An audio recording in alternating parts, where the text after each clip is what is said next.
बीते दिन मुंबई के मलाड में वार्ड क्रमांक 46 में लोकमान्य तिलक जी का जन्मदिन मनाया गया। यह कार्यक्रम बीजेपी नगर सेविका योगिता सुनील कोहली ने आयोजित किया, जहां पर बीजेपी नेता सुनील कोहली समेत तमाम बीजेपी के दिग्गज नेता और कार्यकर्ता उपस्थित थे। आपको बता दें कि लोकमान्य तिलक चौक पर मशाल का लोकार्पण किया गया। जिस तरीके से लोकमान्य तिलक ने आज़ादी का नारा दिया था, स्वराज्य मेरा जन्मसिद्ध अधिकार है और इसे प्राप्त करके रहूंगा, उसी को याद करते हुए यह मशाल का लोकार्पण किया गया। इस दौरान यहां पर उपस्थित बीजेपी नेता सुनील कोहली ने मीडिया से बातचीत करते हुए क्या कुछ कहा, ये आपको सुनाते हैं। पेश है मुंबई से हमारी एक खास रिपोर्ट।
वंदे मातरम, वंदे मातरम।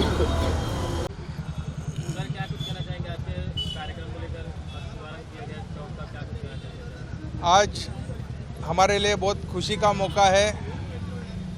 देश का पहिला आज़ादी का नारा स्वराज्य हा माझा जन्मसिद्ध अधिकार है आणि तो मिळवणार, ऐसा लोकमान्य बाल गंगाधर तिलक ने कह के अंग्रेज़ों को खिलाफ जो आवाज़ उठाई थी, वैसे हमारे लोकमान्य जी का आज जन्मदिन है और हमें सौभाग्य मिला है कि ये मशाल के रूप में जो स्वराज्य का नारा लोकमान्य तिलक ने जो दिया है, वो हमेशा लोगों को प्रगति और एक आज़ादी के खिलाफ, अन्याय के खिलाफ लड़ने की हमेशा प्रेरणा देता रहेगा। ऐसा ये मशाल का लोकार्पण का कार्यक्रम हमारी यहाँ की नगर सेविका योगिता कोहली के नगर सेवक फंड से ये हमने लोगों के लिए ये पेश किया है। इसके लिए आज हमें बहुत खुशी हो रही है। मैम आप तो क्या कुछ कहना चाहेंगे? आज लोकमान्य बाल गंगाधर तिलक के जयंती निमित्त मैं विनम्र अभिवादन करके भारतीय जनता पक्ष को धन्यवाद देना चाहूँगी, क्योंकि उन्होंने मुझे जनता की सेवा के लिए चुना और मैंने 5 साल में बहुत सारे ऐसे काम किए, लेकिन आज ये काम ऐतिहासिक हुआ है, इसलिए मुझे बहुत आनंद हो रहा है और सभी का मैं धन्यवाद और आभार व्यक्त करती हूँ। सर आपसे जानना चाहेंगे, लोकमान्य जी के जीवन कौन सी बातें हैं जो आपने जीवन में जो इस्तेमाल करते हैं, कौन सी बातें हैं जो आपका भविष्य में कुछ बताना चाहेंगे? गीता रस। लोकमान्य तिलक एक ऐसा व्यक्तिमत्व था जिन्होंने अंग्रेज़ों के खिलाफ उस ज़माने में कड़ी ताकत से लड़े हों और एक पूरे देश को मंत्र दिया कि स्वराज्य हा माझा जन्मसिद्ध अधिकार है आणि तो मी मिळवणारच।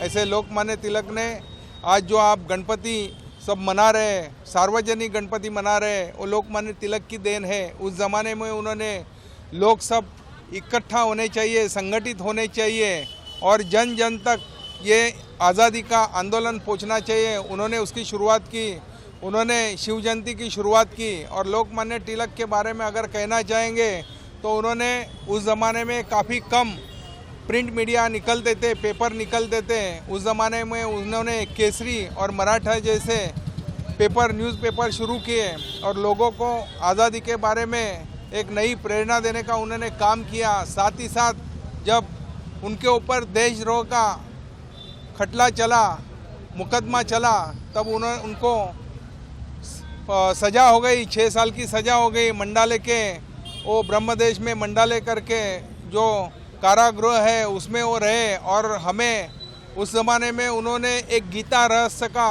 पुस्तक लिखा और गीता के तरह जो भगवान श्री कृष्ण ने अर्जुन को एक प्रेरणा दी थी क्या लड़ना चाहिए, इस तरह उन्होंने प्रेरणा देके वो गीता रहस्य का भी उन्होंने वहाँ निर्माण किया, लोगों को पेश किया। साथ ही साथ हम ये भी कहना चाहेंगे कि आज ये हम जो स्मारक बनाया है लोकमान्य तिलक जी का, ये स्मारक पहले से ही था। जिन्होंने इसके लिए मेहनत की उनका मैं अभिनंदन करता हूँ, आभार व्यक्त करता हूँ। लेकिन उस बीच हमने यहाँ स्वराज्य की मशाल जब करने के लिए नगर सेवक योगिता कोहली के फंड से हमने यहाँ उपलब्ध कराया, तब हमारे यहाँ के माजी अभी मंत्री है असलम शेख जी, उन्होंने ये अशोक पटेल जी यहाँ के माजी नगर सेवक हैं जो शिवसेना के हैं, उनके कहने पे बारंबार ये फाइल गायब की, हुआ फंड उसको उन्होंने रद्द करने की कोशिश की और उन्होंने जो हमको काम करना था वो ज़बरदस्ती माड़ा के तरफ ये काम करके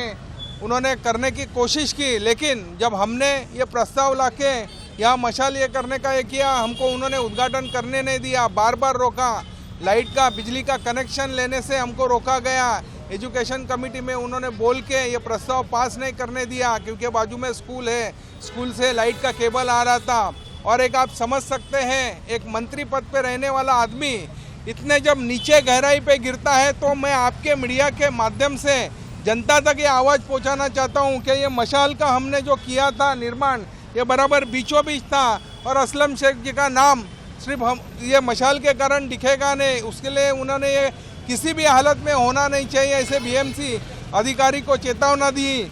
हमने ये बार हमने यहाँ ब्यूटिफिकेशन का काम किया, लेकिन हम डायरेक्ट आरोप नहीं कर रहे हैं, लेकिन इनडायरेक्टली उन्होंने ये सब जो यहाँ बनाया था ग्रिल बिल वो तोड़ने का काम किया। सीसी फुटेज में आज भी है उपलब्ध, वो हमने पुलिस में भी कंप्लेंट किया है।